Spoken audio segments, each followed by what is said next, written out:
విష్ణు గారు, మీరు కూడా 10 ఏళ్ళు అధికారంలో ఉన్నారు రాష్ట్ర 2004 నుంచి 2014 దాకా. అటు కేంద్రంలో అధికారంలో ఉన్నారు, ఇటు రాష్ట్రంలో కాంగ్రెస్ పార్టీ అధికారంలో ఉంది.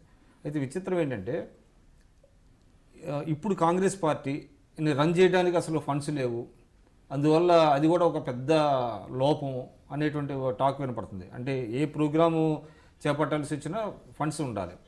ఇప్పుడు ఫండ్స్ ఏంటంటే కాంగ్రెస్లో పనిచేసిన వ్యక్తులు బాగుపడ్డారు, పార్టీ మాత్రం యాజ్ బికమ్ పూరర్. కాబట్టి ఇక పార్టీకి నిధులు లేవు, అందువల్ల కార్యక్రమాలు చేయలేకపోతుంది, ఏదో నామకే వాస్తే చేస్తుంది అనేటువంటి అభిప్రాయం వచ్చింది.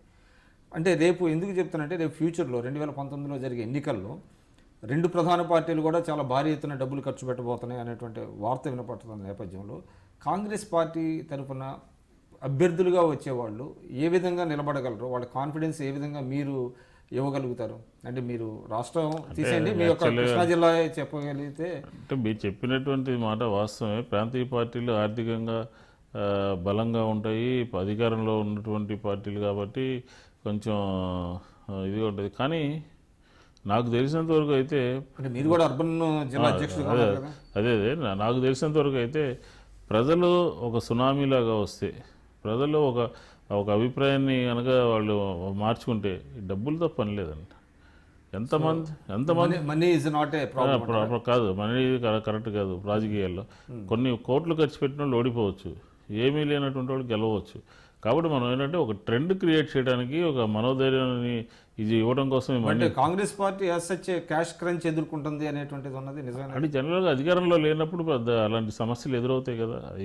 10 ఏళ్ళు అధికారంలో ఉండి కూడా ఈ సమస్య వస్తుంది అనేటువంటిది. ఆంధ్ర రాష్ట్రంలో అంటే కాంగ్రెస్ పార్టీలో 10 సంవత్సరాలు ఉన్నవాళ్ళు ఈరోజు పెద్దగా ఎవరు లేరు, ఒకళ్ళిద్దరు తప్ప. మంత్రులు కానీ, పార్లమెంట్ సభ్యులు కానీ, కేంద్ర మంత్రులు చేసిన వాళ్ళు కానీ 10% ఉన్నారు, 90% లేరు కదా. కాబట్టి అధికారంలో ఉంది అనే దాంట్లో ఆ ప్రభావం ఇప్పుడు పార్టీ మీద పెద్దగా పడదు. ఇప్పుడు కొత్త నాయకత్వం వస్తుంది, కొత్తగా ఆలోచన చేసేవాళ్ళు వస్తున్నారు. ప్రజల యొక్క అభిప్రాయమే కొండంత అండ డబ్బు కూడా.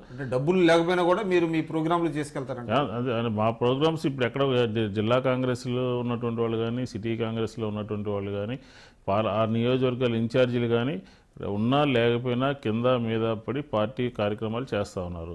కాబట్టి డబ్బులు లేవని కార్యక్రమాలు ఆగినటువంటి పరిస్థితి ఎక్కడ లేదు. ఈరోజు చూడండి, మేము 1 కోటి సంతకాలు చేసాం, పోలీస్ స్టేషన్లో కంప్లైంట్ ఇచ్చాం, లేకపోతే ఢిల్లీ వెళ్ళాం భోగి వేసుకుని, ఎక్కడ కూడా ఆగేటటువంటి పరిస్థితి లేదు. మా డబ్బులు అనేది ప్రధానమైనటువంటి అంశం, దాని మూలంగా కార్యక్రమాలు కుంటుపడతాం అనేది అపవాదు.